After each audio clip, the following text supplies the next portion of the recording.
Pushing through the Wii game Lost in Shadow, I initially had in mind how much this game echoed Eco, aesthetically with an ethereal fuzziness hanging all about to similar architectural designs, all the way down to clunky controls.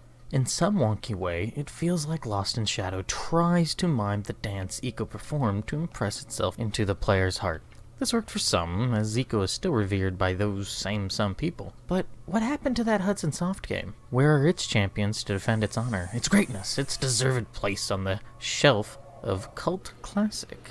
Why is Lost in Shadow not considered such? My first thoughts turned to when it was released, mid to late 2010 to early 2011. The PS4 and Xbox One were still 2 or 3 years away. Many games released that year were heavy hitters, but they wouldn't be coming out until mostly on the back half of 2011. And while some big games did come out in 2010, they shouldn't have kept it from garnering an undercurrent of support. Hell, that'd be prime real estate for a cult classic to rise. If anything, the timing seems to be a bit of an irrelevancy, especially with the internet. Word of mouth is a whole lot quicker, which could, I guess, cause the fire to light up and burn out any potential staying power. But that's a conversation for another day. If anything, it's a push, and it doesn't seem to have much in the way of hindering or helping create a place on that mantle. Now, I figure I'm going to catch a lot of heat for this one, but the gameplay, like Eco's, is unremarkable to me. It's basic, as I said before, it is clunky. If I were to dip my toe a little deeper, I'd say it's downright boring for both of them. Thankfully, in Eco's case, the game is mercifully short. But Lost in Shadow is like walking down the street of a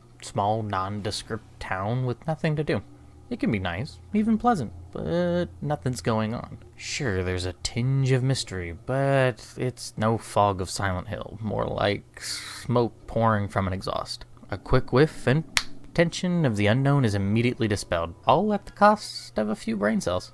I may be hurting a few dozen or so of those free-ranging brain cells in my noggin, but even I can hear similarities between the soundtracks of these two games. There's this floaty spiritual vibe that's peppered with haunting undertones. Hell, even the vocal songs distantly echo one another. I'd almost wonder if the same singer was involved if I didn't know better.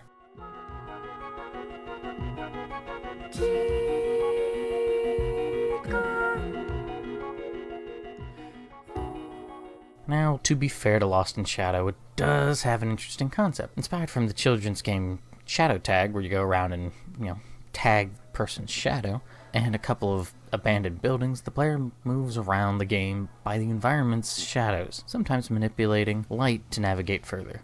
Eco, on the other hand, went minimalistic, with a sense of medieval fantasy aiming to establish a unique style. It does make me wonder what would have happened if the two games had their releases switched, but honestly makes me think Eco would have revamped its aesthetics drastically to have retained its unique qualities they aimed for. However, that's guessing on a hypothetical, but we do know Lost in Shadow really didn't strive to stand out. And though it may not have had Eco in mind, it doesn't do a great job wearing a different dress to the release party. From the direct intention of holding Yorda's hand in Eco to bond the player with the character, to Lost in Shadow's nameless sylph that comes off as a distant mirage more than a possible companion to build a connection with over the course of the game, Lost in Shadow may feel just that, lost, masquerading around with an initial point of intrigue only to eke out hour after hour after hour after hour of goading you along. Drop in creepy as hell Legion Shadow Monster to put some jet fuel for the dying fire of interest in this game, but that only lasts so long before a satisfying situation and result have to manifest themselves for it to be impactful, and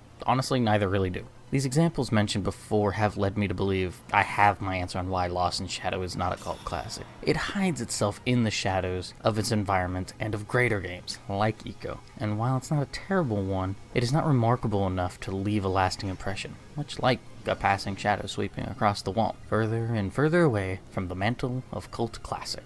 Agree? Disagree? Let me know down below, or on Twitter at Mudugado553. Thanks for watching, and have a good day!